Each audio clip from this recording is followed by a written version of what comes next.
Hey, welcome back. This is Shah. Let's take a look at another It's Complicated channel video. To make this one more interesting, I'm going to try to stop the video right after he asks the question and try to answer it myself before I react to other people's answers. I feel like it's a little more fair that way. It makes me put my neck out with an answer instead of just kind of ragging on somebody if their answer's not good. So let's go and take a look.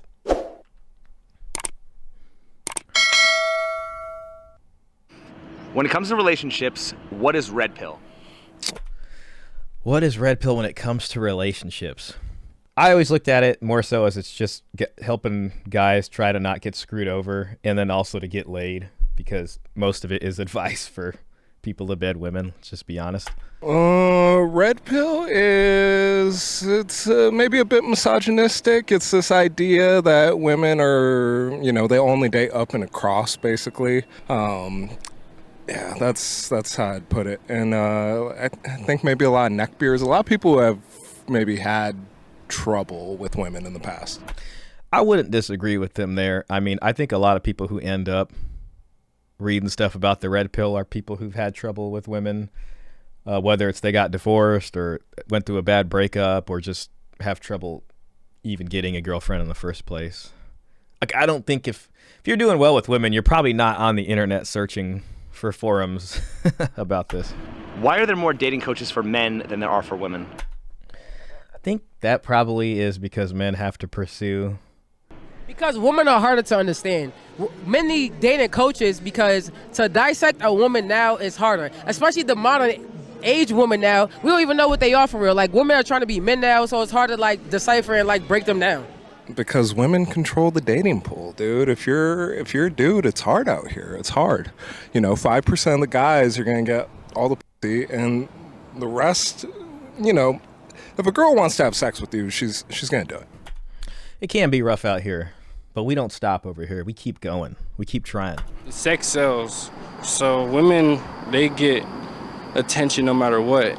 We build our attention off of, our money, our status, and we got to work a little harder in this society, in this dating life at least. What are the qualities of a high-value man? The qualities of a high-value man. Honestly, I don't like that concept, high-value man. But to answer the question, I would like to think, in a very simple definition, I would just say someone who's capable. And I think people who can demonstrate that they're capable are attractive to women. So it doesn't necessarily mean someone needs to have a Lamborghini or someone needs to have a big house. It just needs to be someone that if you meet them, they've demonstrated that they're capable of being able to get those things if it's needed, And a lot of times if women are attracted to like a taller guy or someone with broad shoulders, it's not necessarily like that guy would have done anything as far as a task goes or procured anything, but him being stronger and a bigger might indicate that he's capable of, whipping some ass or something. Definitely looks number one, money's two, and if you have enough money, you can overcome being ugly for sure. I don't know if that's exactly true. I feel like if you go after chicks just relying on your money, you can get pretty far and do a lot of things, but they're probably not really going to like you for you, and it might end badly that way. And then personality, but that's like a distant third. Just being someone who's a leader, someone who can financially provide, someone who has goals and aspirations, someone who is willing to provide for the other partner and kind of have a yin-yang with a feminine and masculine energy. What's the difference between men's self-improvement versus sculpting yourself as a tool to be used by women? That's an interesting question because it kind of goes back to the last thing I was saying about leading with your money. Like, you can sculpt yourself to be someone who has the potential to be a really great provider and to be able to solve a lot of problems for women. And that might make them select for you in order to solve those problems, but might not actually mean that they like you. But then self-improvement on its own for a man, that's the other part of the question, which is just pretty challenging. Well, that's tough because, we sculpt ourselves like every like thing we do is like going towards women's like approval. We're trying to get money to get a house and get a car to, you know, get a woman at the end of the day, because they want all these things and they have high expectations, and it's hard to meet those expectations. If you can improve and be disciplined and have the discipline to see past women's approval, and maybe look to something more noble or higher, then that might signal something more towards self-improvement versus doing something just to attract women. If you want to do that stuff, you have to do it because you want it, not because you want the girl who wants that. Doing it for yourself and improving yourself as compared to sculpting yourself for women. Improving yourself to be a tool for somebody else really don't benefit you none. That's simple. Yep, that's right. How is that not the ultimate form of simping? How is that not the ultimate form of simping? I mean, if you're doing it for someone else's approval, specifically the woman's, then yeah, that's probably simping. You know, it is simping at the end of the day, but, you know, at the end of the day, you know, I wanna treat my woman right. I'm kind of a romantic, you know, I'm kind of an anomaly. Maybe self-improvements on the inside, like personal development, and, you know, just getting jacked and being a man's man or Chad is probably. Why should self-proclaimed dating coaches set the standard for what's considered high value when most men don't even qualify? And I think the idea of high value does exist, but I think it's just an idea that's really taken hold, and a lot of these dating coaches online are just running with it at this point, and it's just got very popular. High value man and high value woman. I don't think they should. It's not based off reality. I think a lot of these people, you know, basing their analysis off what we see on TV. If there's principles that a lot of successful men share, then maybe it's important to recognize that. But what's bad is if you're trying to copy, you know, whatever example they're trying to show you in the terms of like you're losing your originality. So being alpha and being beta, I really believe they were concepts that were taken from like earlier philosophers. Let me see if I have this book. It should be around here somewhere. Oh, here it is, right here. This book.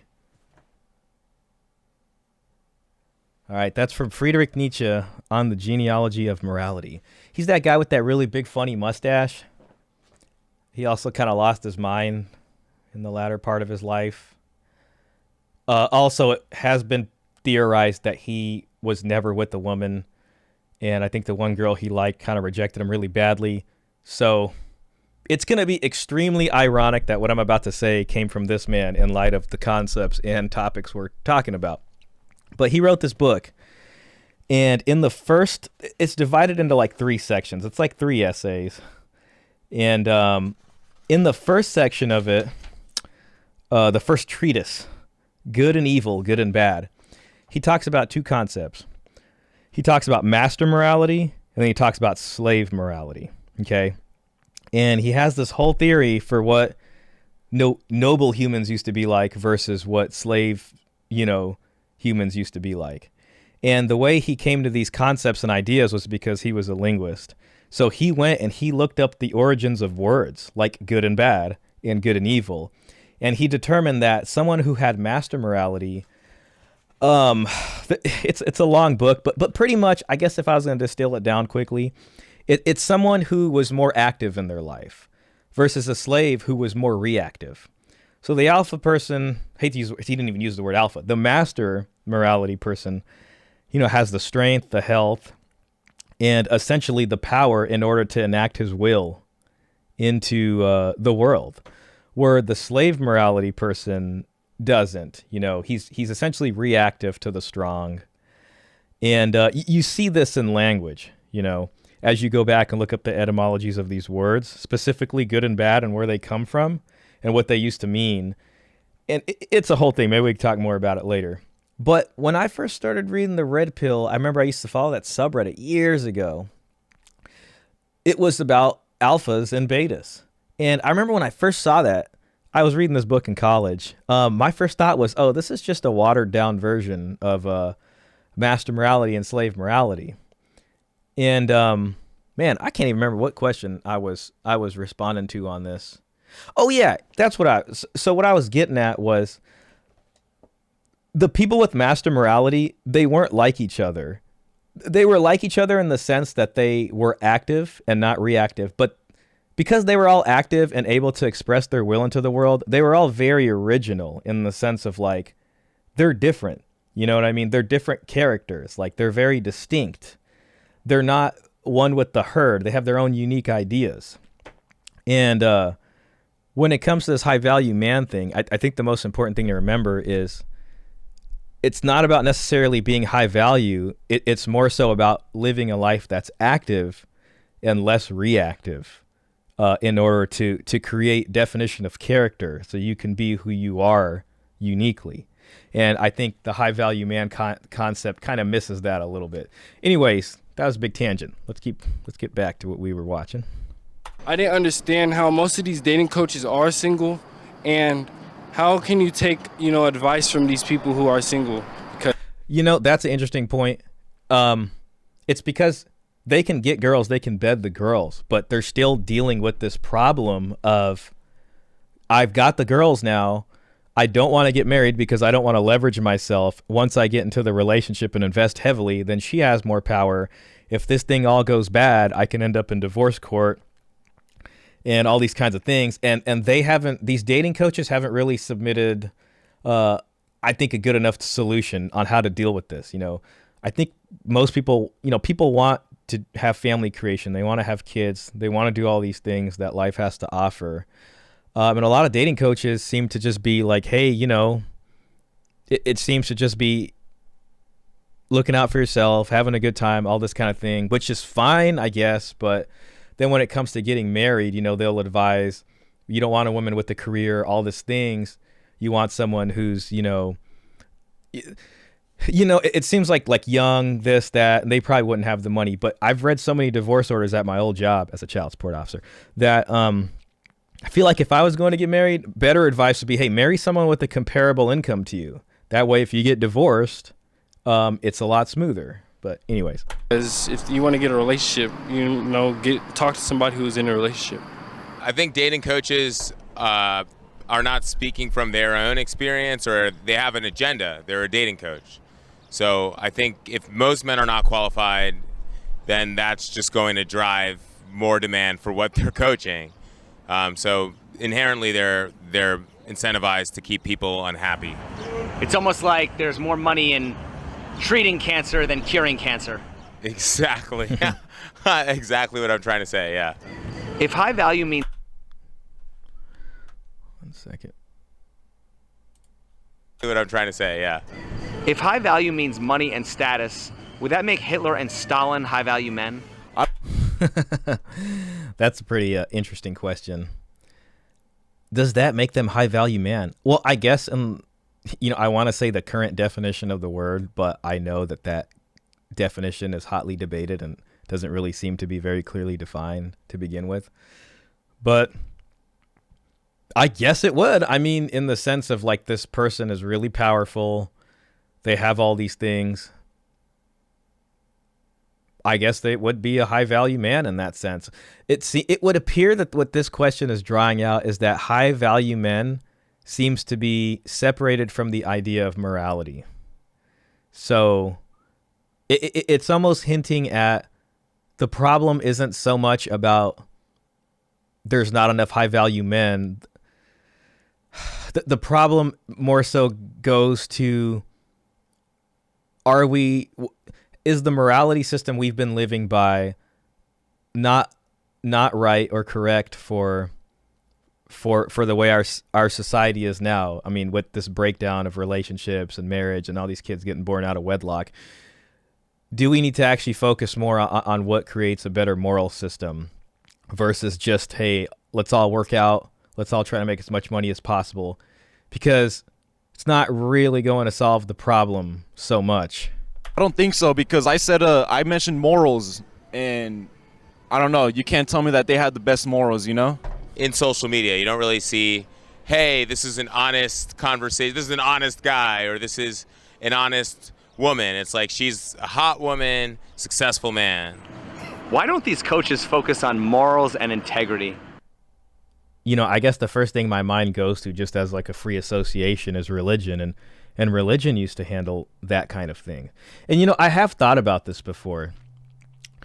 You know, I think religion's important, you know, and I'm not going to advocate for one or the other. I mean, because I think we're so far gone that just the idea of religion is enough to advocate for. And I think religion is what provides us morality. And I don't mean like a logical reason for why you should do something. I mean like an emotional thing on the inside where you'd feel bad about not doing something, you know? And I think the purpose of religion, and, you know, ironically, Nietzsche talks a little bit about this in his book from a different angle, but the purpose of religion is to help create a community or body of people. And the way you do that is by, it's almost like in order to do that, everyone has to agree to sacrifice a little bit of their power for the greater good of the community. So you have men and women on a spectrum. You have the strong men, you have the weak men, you have the smart men, you have the less intelligent men, you have the wealthy men, you have the poor men, you know, whatever dichotomy, the beautiful, the ugly. Then, you know, and on the women, it's the same thing. There's the really attractive women, and then there's the less attractive women, you know, and then smart, this and that, whatever it is. And it's just, that's just how it's going to be for society, you know. Some of us will have certain qualities that give us an advantage.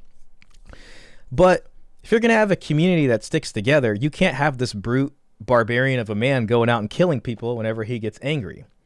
You know, you have to be able to curtail some of those instincts a little bit, or put a little bit of a collar around the man's neck, you know, in order to say like, hey, those instincts should be used for these purposes, or that's out of bounds, you know, and everybody benefits from this. Maybe he has kids, you know, we all get to have longer households and lines without worrying about everybody killing each other, at least in our own society.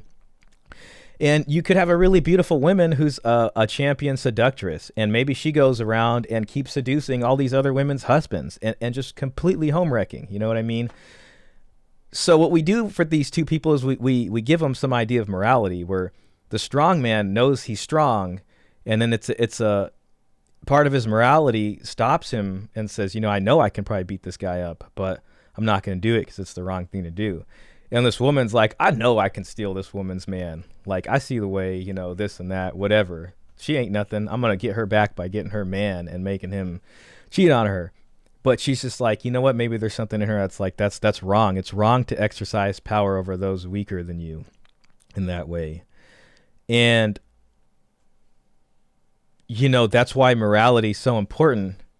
And I think why what religion used to do for us. Now, why dating coaches don't focus on it, I would say, is because, well, my first instinct is to say it doesn't sell, you know, but I really don't know the answer to that. You know, these are just where my thoughts go. Because those are internal, and everything the ladies see is external, dude. We got to do it for the gram. That's a pretty good answer. He works in the NBA, or he's a musician. It's never, hey, that's my honest friend that I've known for 20 years that I can trust with anything. So I think just inherently in the culture today, character and integrity is not as valued as it should be. I really don't like the high value thing. I think every man that handles his business is high value. I don't think it has nothing to do with your status or your accomplishments or especially not your material value. Man, I really like his answer. Your materialistic possessions, none of that stuff matters to me. How is telling men that they need to become high value not just shaming all the average men who can't make it to the top 1%? Man, you know, it's like when he asks a question that way, I mean, it seems a lot like that's kind of what it is. You know, shame is necessary, I think, in a society, at least a little bit. You know, your friends might tease you a little bit, and it might wake you up or help you get better. You know, and then it could be too much where it borders on bullying or something. Just is what it is. Does that mean that 99% of men don't qualify for women? It comes from this misunderstanding of like all the women are these like 10s or something, you know, like there are are women on a spectrum, you know what I mean? And I think it comes from people who have had bad experiences with people who are on top of the pyramid, but they don't see the average normal human person, you know? And so when, you know, it just comes from this resentment and this anger from people that maybe are more powerful than you and stronger than you or more beautiful than you.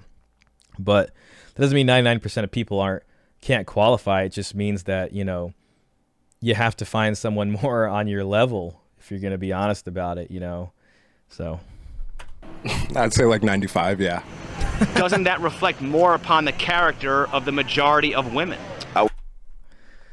I guess you can say that. I mean, if that's true, but the problem more so, at least what the red pill guys talk about, is that the average woman has been corrupted by social media or whatever, so they all want a higher, richer man, you know.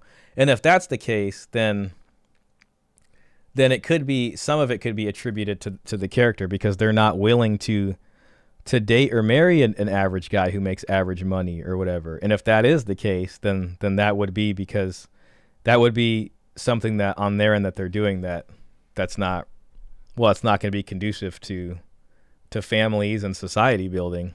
Basically, yeah, it is a character issue. I would agree with that. That's why most women are single or unhappy. Even if you have a great woman, her friends might be like, oh, well, he didn't fly you out to Vegas, he didn't do this, he didn't do that.